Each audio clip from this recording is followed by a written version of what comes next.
Find someone who's doing what you want to do and follow them. Everyone needs a coach. It doesn't matter who you are. You need someone who is going to hold you accountable. See what they're doing. Success leaves clues. Well, hello there, and welcome to Create the Best Me, where midlife isn't an end, but a beginning. I am your host, Carmen Hecox. Today, we're thrilled to have Megan McShane with us, a powerhouse in personal development and leadership. With years of experience traveling the globe with Tony Robbins and her bold leap into entrepreneurship and community building, Megan embodies the spirit of transformation and resilience we celebrate here.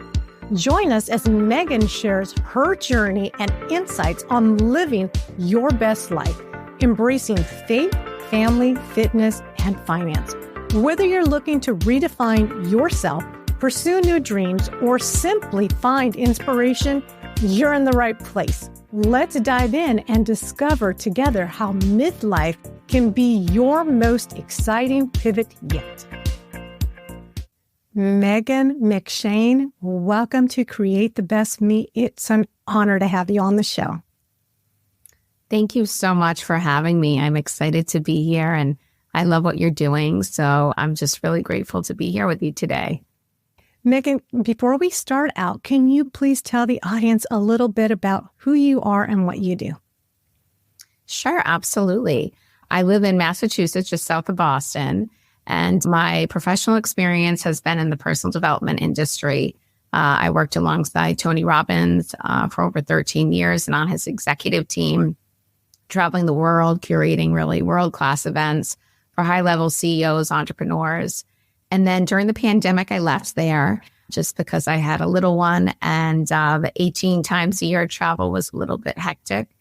And I just kind of want to simplify life and open a little yoga studio and take care of my son. So I did that.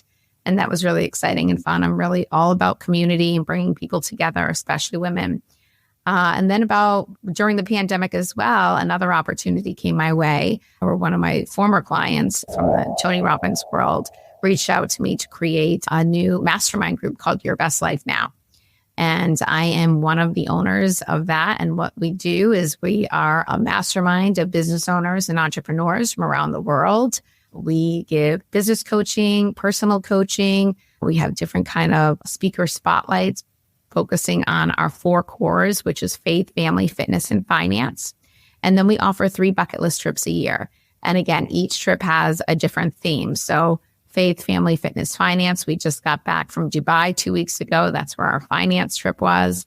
And we're gearing up to go to Sedona in May for a fitness trip, which will be more physical fitness and emotional fitness, meet one. And then at the end of the year, we'll be traveling to Italy for our faith trip. So I'm a mama of 2, and yeah, so that's where I'm at, juggling, many hats, but I love variety and keeping busy and new adventures. Wow. So you're still traveling. I mean, you're not traveling. Right. I'm not traveling, a handful of times a year. So it still is a lot, but it's not so overwhelming as what it was. Megan, your journey is impressive. Could you share the moment with us that you realized that personal development and leadership was your calling? Absolutely. At a young age, I had a sales and marketing background, but I always loved to do personal development events on the side. And my dad, he was a college hockey coach, one of the top in the NCAA, and he always had us listening to Tony Robbins tapes when we were kids. And then when I was in my mid-20s, he sent my brother and I to an event to go walk on fire. And while I was there, I was like, I need to be part of this mission. And I kind of took my sales and marketing background and applied it there. And that's how I got into that world. But it was something that I was always curious about, even like I said, growing up as a young girl, I always wanted to, elevate all these different areas of my life. Most importantly, I always wanted to help people. So when the two kind of combined forces, and then when I went to an event, it was like, I felt like, oh, this is my home. This is where I need to be to impact people and to help people really find, living their best life. Again, it's those four cores, that family, faith, fitness, and finance, who are really helping people find that balance and joy. So do you kind of feel like your dad being a coach, because he has to inspire these young individuals in sports to push it to the next level? Do you feel like your father kind of inspired you by introducing Tony Robbins to you and your brother at such a young age? No, absolutely. I was blessed with both of my parents were, athletic and driven. And I think that's where I definitely got my foundation from. My mom, she's more of a spiritual hippie. And my dad is, more, kind of go structured. So I had the best of both worlds, I feel like. And I think that's really where it stems from, especially having children of my own now. I see that, we are the example. Working alongside Tony Robbins, traveling the world must have been an extraordinary part of your life. Can you share a pivotal experience from the time which shaped your approach to leadership and entrepreneur? Yeah, I would say probably towards the end of my career there. I served on his executive team for many years, which was great. I got to meet so many incredible people and to learn from the best in every industry. And my clients really inspired me there. The last, 7-8 years I was there, I ran a group that were, business owners and entrepreneurs. And I thought, I want that. I want to take, what I have in my experience to that next level and create something, solve a problem that people are looking for. And when we created Your Best Life, it was really fun going into like my artist mode and creating something, because it's different than really any other mastermind I've been a part of, because a lot of these groups that people join, it's like you're in a conference center for like 10 hours a day. You don't really get to network and connect or really see the beauty in the places that you go to and experience the culture. So that's why at our events, we've curated them where, in the mornings, we do about 3 to 4 hours of content with our different speakers. And then we give a lot of time to really network and connect with the people in the community, because that's what it's really about, like having a tribe and having a peer group with people that you can share, whether it's, struggles in business or struggles in your relationships or your health. It's a beautiful group that it's non-judgmental and they just really want to help people and grow their lives in every way. And I did go on your website and I saw a couple of the videos of some of the events. And I will say it did look like a very large group, kind of overwhelming. But then I also saw the one-on-one connection. It was almost like, yes, you're around a big group, but you guys have sort of condensed it down to where it's not big because we're all family. And I really admired that. And, again, that was a need I saw, because these other groups I've been a part with, they were 200, 300, 400 people in the group, where we only have about 70 members. And that does seem like a lot if you're sitting around a table. But really, on the trips, it's small enough to do these really incredible experiences. Like we went gorilla trekking last year in Rwanda. You can't do that with a huge group. We did Machu Picchu and did a VIP experience there. And you have to have a certain number of people to be able to do these really special things. So, and then when we're in the groups, we kind of make groups within the groups so that everybody really gets to know everybody and, get different perspectives on their lives. Transitioning from a high-profile event curator to teaching yoga, running your own studio is a fascinating pivot. What core principles have guided you across such various endeavors? I would say the core principles that really were my driving forces were, I love variety and I love contribution and love and connection. And I think those things really pushed me to move forward. I don't like staying in one place, especially professionally, as a leader. My team, I don't think they should stay in one place. I'm doing a disservice as a leader if they're not growing. So, I take that very seriously. So I would say definitely, I like to grow. I like variety. Those are principles. And the love and connection part of it is, meeting different people and the relationships. You never know who you're going to meet at any time in your life that's going to, catapult you to that next step. And I think the really important thing is having people around you that are doing what you like or even better. so that you're inspired to grow, so that, you're not the big fish in your pond. You really want to be around like-minded people that really, like I said, inspire you and push you to do more and to be the best version of yourself you can be. And how do you balance, I haven't quite perfected this, but I know I need to evolve and adopt this new habit or this new thing? Yeah, like habits and rituals. I think it starts about planning, and planning especially your day. The way I start my day, it's like I have to do my meditation. I get up. I have certain rituals that I do that set my day going forward. And if you don't plan it, you're not going to do it.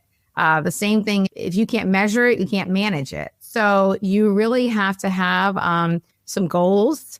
And again, I'm big on goals, whether it's weekly goals, monthly goals, yearly goals, 10-year, 20-year.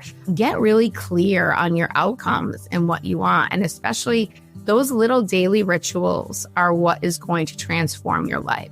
And it really begins, in my opinion, with your health. Your health is your wealth. So that's what are you feeding your mind? What are you feeding your body? What are you, who are you surrounding yourself with? So it's really a whole body health, mind, body, soul connection. A lot of business is 80% psychology, 20% fundamentals. So if you get, this and this right, I think you're a few steps ahead of the gang. But it really starts with how you plan out your day. I know so many people talk to me about, well, I just can't get ahead, or I just, can't get this done or that done. There's 24 hours in a day. And, you see some people who've got, 5, 6 kids running businesses, doing it. We really have no excuses. So it's how you time block as well. I mean, there's many different programs out there to show you, how to use the best of your time. But those rituals are what you're going to get things done, and you're going to be able to track in the right direction of where you want to go. And so my audience is women in midlife, and I strongly encourage them to embrace their dreams and be who you want to be. And so I tell them, envision, where do you see yourself 5 years, 10 years from now? And so some of them might say, well, I want to be a small business owner, like when you started your yoga studio. Mm-hmm. How would a woman manifest that, follow that, but not say, oh, well, look, I want to have a studio just like Megan. Megan's got an awesome studio. She runs a successful business, but not get sidetracked by, oh, I'm never going to reach where Megan's at. Yeah. I think it's find someone who's doing what you want to do and follow them. Everyone needs a coach. It doesn't matter who you are. You need someone who is going to hold you accountable. So again, if you want to own a yoga studio, you find when you go to the best yoga studio in your town and you love it and you want something just like that, see what they're doing. Success leaves clues. And I think it's a compliment if someone, copies what you do. It really is. Some people get so insecure and look at it as competition or something. But I am a big believer is there's enough for everyone to go around in this world and more. And if you have ideas and you're successful with something, share that with people who are working their way up to that.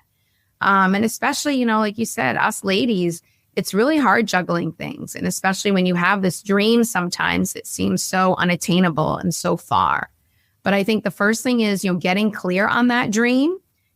Writing, journaling is huge. If you're not going to write it out, it's just kind of a pie in the sky. And that's a little too woo-woo for me. I think, definitely I believe in manifesting, but you got to put some action behind it. So, write it down, find somebody who's doing it, see what they're doing, and get some ideas. And then give yourself some benchmarks, 3 months, 6 months, 9 months, 12 months. So you know where you need to be and to stay on track to open that career, that studio, or, whatever dream that you have.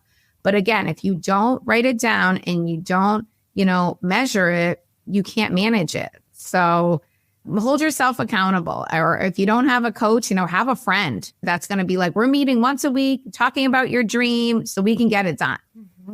But you know how sometimes imposter syndrome takes over as you are manifesting, working toward this dream. And then I'm pretty sure you've heard this term because a lot of entrepreneurs say it a lot, is stay in your lane. How can you kill the sound of imposter syndrome? and also stay in your lane and be authentic?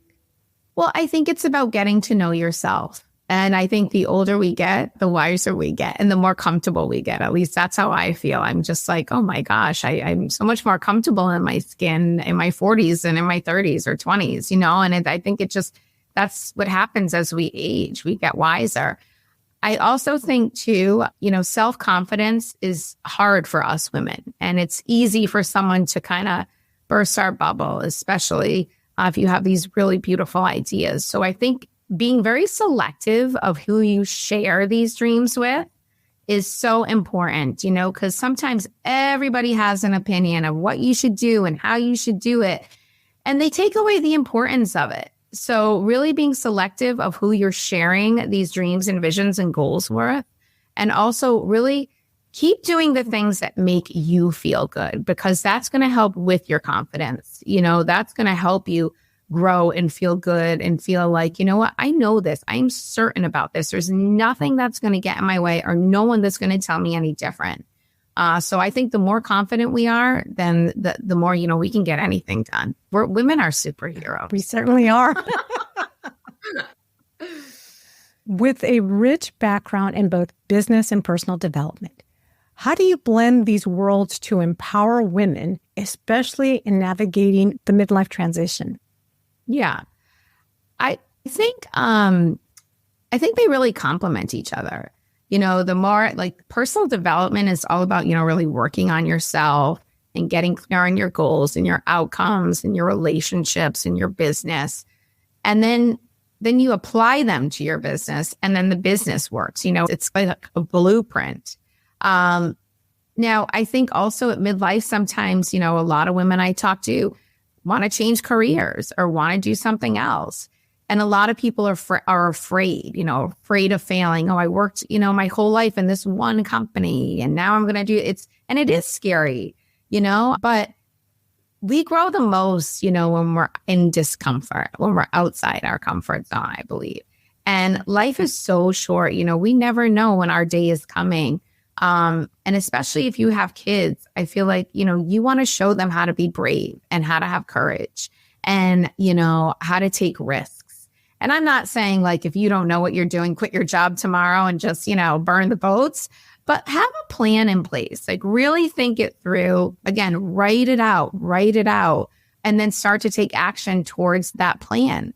And again, like I said, I can't, emphasize more about surrounding yourself with people who are doing it and doing it at a level that you want to do it at is really just so important. And I think you're a perfect example, because I think a lot of people would have said, oh my God, you were working side by side, or you were working with Tony Robbins, one of the best or probably first life coaches out there. You were like learning from a master, and you knew when it was time. You've grown as much as you can grow there, and you knew, hey, I have what it takes. Yeah. Yeah, I knew, it was a hard decision. And I am so grateful for the pandemic, because if that didn't happen, then, who knows what would happen. But that pushed me to, take a step back, because there was no option. We weren't traveling. Actually, I'm so grateful, and I have a strong faith that it all fell into place that way, divine intervention. And it was, like I said, it was scary. At the time I was a single mom, and but I knew in my heart. And, I think as ladies, sometimes in our gut, we doubt it because we try to keep the peace or we try to do the right thing. And what I've learned is just follow your gut. Our instincts are powerful.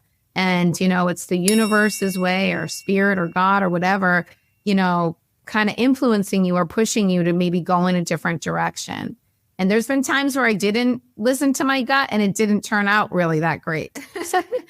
So even when it can be really hard, it's go for it, and the worst, there really is no worst case scenario, because I really believe that everything is a gift. Some of the most challenging times are the biggest gifts. And I know it's hard when you're in it to see the light at the end of the tunnel, but there is beauty really in anything. In any challenging thing, there's going to be an incredible outcome out of that. And, I was a single mom for over 20 years. And I will say that it's funny because I'm not a single mom now. I'm married. I've been married for almost 13 years.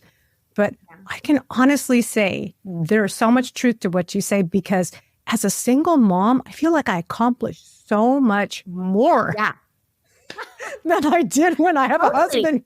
You're like kind of in survival mode, right? You're like, okay, I got to, run the house, take care of the kids. Like, and you just, you're a mama bear, and that's it. That's all, your kids have. And yeah, I agree with you. Like when I got divorced and then I changed careers like within a year or two, that was a lot looking back. And it was like, I think I was just so go that I didn't have a lot of time to kind of process, the sadness and the feelings, because I didn't have time.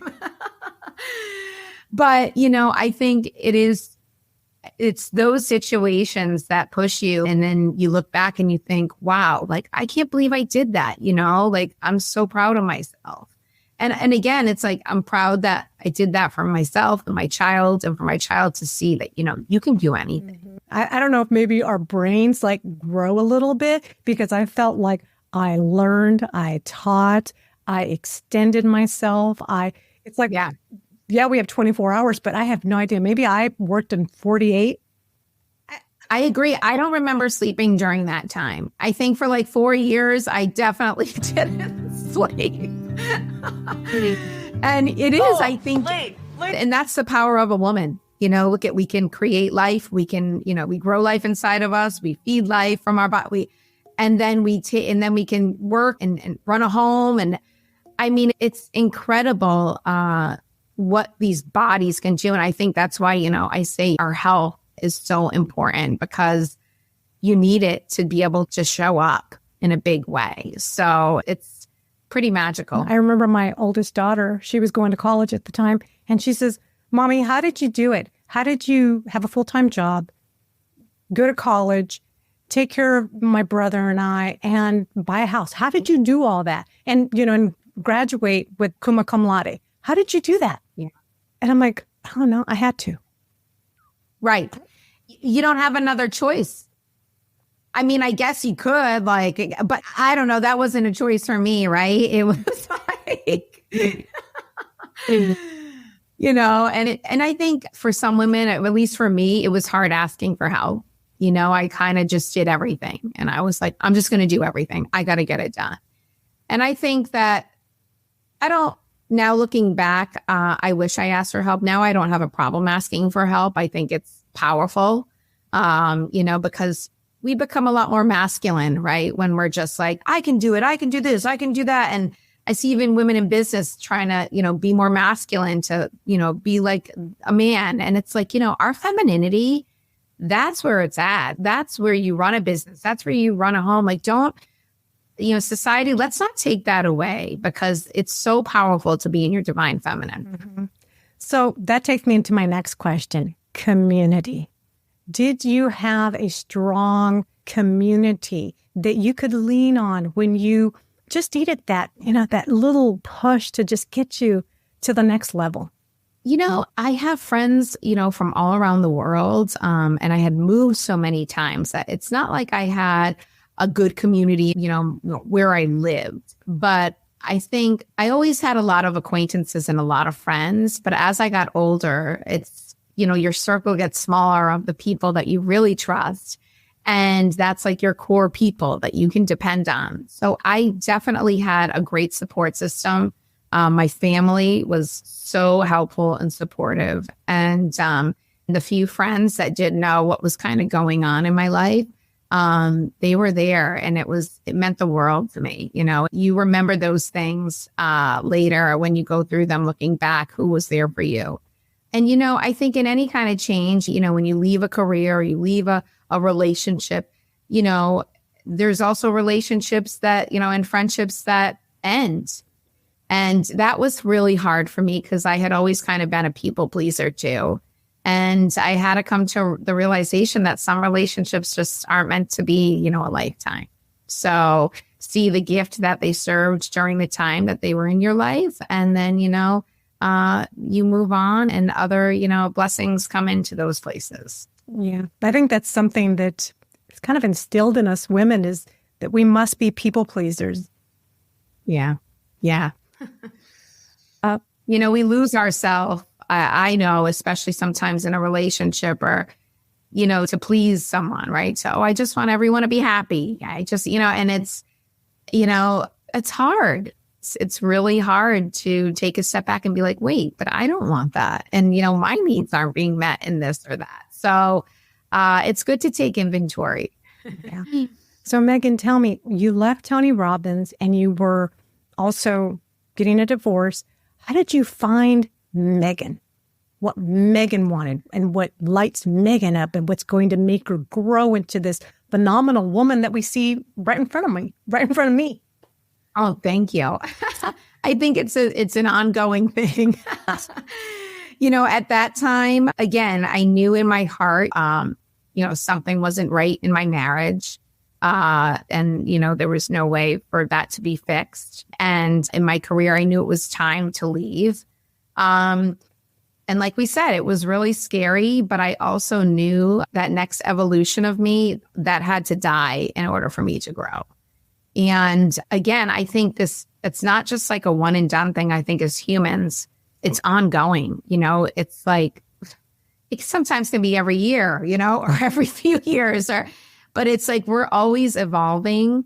And I see a lot of people who stay complacent, because they're afraid. Fear is a big thing, and it is scary. It's really scary. But I think it's even scarier staying complacent. So I think, find something that really inspires you. For me, it was my son at the time.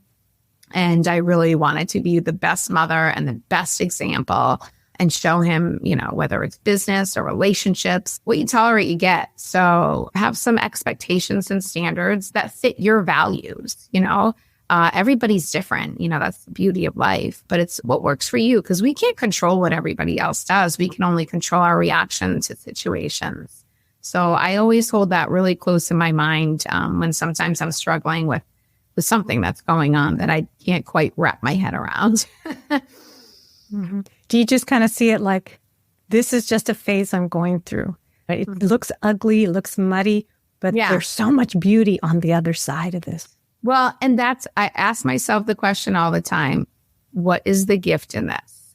What is the gift? Is it, it might be a huge gift of meeting someone or a business opportunity, or it might be the gift of patience, the gift of acceptance, the gift of faith. So, I ask myself that question a lot when it's challenging, what is the gift in this? And there's always an answer inside. You'll always hear something come back at you, but just know it's like, just take one day at a time, because sometimes when you're in that place of, discomfort, that's all you can do is just say, okay, what can I do to get through today? Tomorrow's a new day. And it really is, I love that slogan, the one day at a time, because sometimes it's like a day seems like, 10 years. Yeah. And I love that you and I both believe in the same thing, that whatever you are facing, there is a gift. There is a learning opportunity, and you are going to become a better, stronger version of yourself. Get past the gift. It's so true. And I think most people have been through that at one point in their life, whether it's loss, grief. We can all look back and say, oh, that was so hard, but look what came out of it, look what I learned, and look who I met, and look at the opportunity that came from that. So it's truly brighter days are ahead when we're in that place. The role of a mother is both challenging and fulfilling. How has being a mom influenced your professional decisions and leadership style? Wow. Being a mom, I think, has been the biggest gift of all. I don't think anyone can ever tell you what it's going to be like, right? It's just such an experience. And it's similar to running a business. Running a household is, in our home, we have family values and family rules. And, be respectful, be kind and courteous, be responsible. So it's from a 6-year-old to a 51-year-old, we can all understand the rules. And if those rules aren't met, then, you either lose something or have to, to gain another responsibility. So it's like that in business. I think sometimes as a mom, people get a little, don't want to say no, or are so exhausted that it's like, here, let me just throw them the M&Ms, It's like, and we all have those days. I mean, listen, it's hard. But I think they really complement each other. And it's very similar in business and in the home of laying out, again, those values, those rules, those expectations, because then you won't get disappointed. And if everyone understands it, then the business is going to operate, the home is going to operate, and there's no gray area. We're all on the same page and we're a team. It's not, oh, I'm your parent, I'm in charge, you didn't do this. It's no. Hey, if you didn't take the trash out, well, then that it's a loss of a privilege, or you have to cook dinner tomorrow night, so it's fun. And it gives the kids a sense of independence too. And that's our job, is to raise them and get them prepared to go into life without us.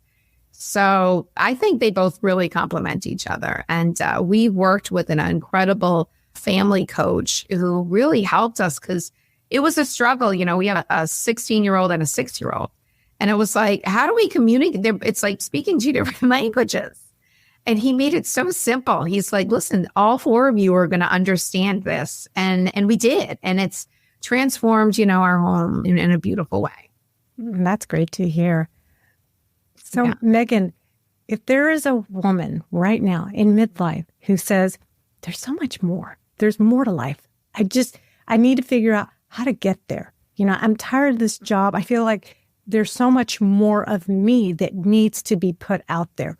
What steps would you recommend that she start to take now to help her get to her finish line?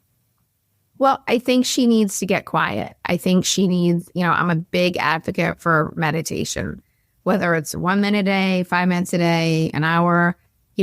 I think we find the answers in the quiet. And I think we're so used to, as women, go, go, go. We're working, we're running our homes, we're doing it all. And I really find when I get quiet and have a daily meditation practice, a lot of answers come to me. And then I always journal after a meditation, because some things will come to me, some ideas for either a new business or something that's, going on with my kids or anything, or my relationship. So get quiet, get still. Or if you don't practice, you practice yoga, if you can't sit still, you could always do a moving meditation. But you need to have that stillness to find the ideas will come in that. When you're kind of go, go, go and running around, you don't have time to really create. So I definitely recommend getting quiet, get a meditation practice going and start writing. And the more the ideas come, the more you write. And then you start to kind of block your ideas together and create a plan. And again, like I said, creating the plan, it's like, okay, what are you going to do this month, next month, so that you have some benchmarks to move forward. And again, find yourself a coach, a mentor, even like you listening your pod, you created an incredible community, right? So there's so many resources out there for us to be accountable. So find your tribe and find the people that are going to hold you accountable and stick to it, because we can't do this alone. Women need women. This is a team sport, because it can be very lonely when it's not.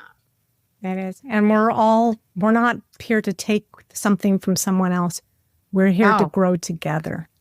Yeah. Have some compassion and empathy. Yeah. So Megan, what's in the future for you? What are you currently working on? And when can we expect to see the goodies? Oh, well, right now in our business, Your Best Life Now, like I said, we are curating an emotional and physical fitness event in Sedona, and that's in May. And then after that, we are working on our event in Italy, which is a faith trip, which we'll be doing Rome and the Amalfi Coast in September. We also have every Thursday, and I'd love to give this to your listeners. We have what we call a speaker spotlight. It's at 10:30 Eastern time. The Zoom link is just yblzoom.com. And we usually bring in a top speaker, whether it's in relationships or business or finance or health. And they talk for an hour. And so I would love for your listeners, yourself, to come on and listen as my guest. And we're getting ready to build a new home as a family. So that's exciting. I'm taking a course, and my partner and I are creating another health business. So we got a lot of things brewing. It's exciting and crazy. But I guess I thrive in chaos. I'm like, you don't slow down, girl. I know. But, again, it's fun. It inspires me. So, I love it. I love keeping busy. But I also love downtime. Don't get me wrong. We all need it. Self-care. Megan, where can the viewers and listeners learn more about you? Sure. So they can go to our website, which is yblnow.com. You can also follow us on Instagram. That's at yourbestlife.now. Or my own handle is at Megan-McShane99. And, come visit us and let's connect. And if anybody needs someone to hold them accountable, I would love to. So I love helping women and, create especially the best life out there. You deserve it. Great, Megan. Thank you so much for coming on. I will include all of your links, handles in my show notes. This has been an honor. Thank you. It really has been so enjoyable chatting with you. I'm so grateful. As we wrap up today's episode of Create the Best Me, we are profoundly grateful to Megan McShane for sharing her invaluable insights and actionable tips on personal development, leadership, and building a supportive community. Megan's journey from traveling around the globe to empowering entrepreneurs and individuals through her Mastermind group is a testament to the power of transformation and resilience in midlife. Her highlights on importance of focusing on our 4 cores, faith, family, fitness, and finance provides us with strategies to enhance our lives in these areas. For those looking to delve deeper into Megan's work or join her on a journey of self-development, she's kindly offered our listeners and viewers an exclusive invitation to attend her Zoom Speaker Spotlight as her guest. To learn more about Megan's tips and personal journey and how you can participate in her upcoming events, visit createthebestme.com/EP068. There you will find additional information and today's transcript. If you found value in today's conversation, don't forget to subscribe to our show. Join us next week when I'll be discussing navigating through menopause, tips for feeling like yourself again. It's an episode filled with guidance and support for those experiencing this significant life phase. Until then, keep dreaming big. Take care of yourself, and remember, you are beautiful, strong, and capable of creating the best version of yourself. Thank you for watching. Catch you next week. Bye for now.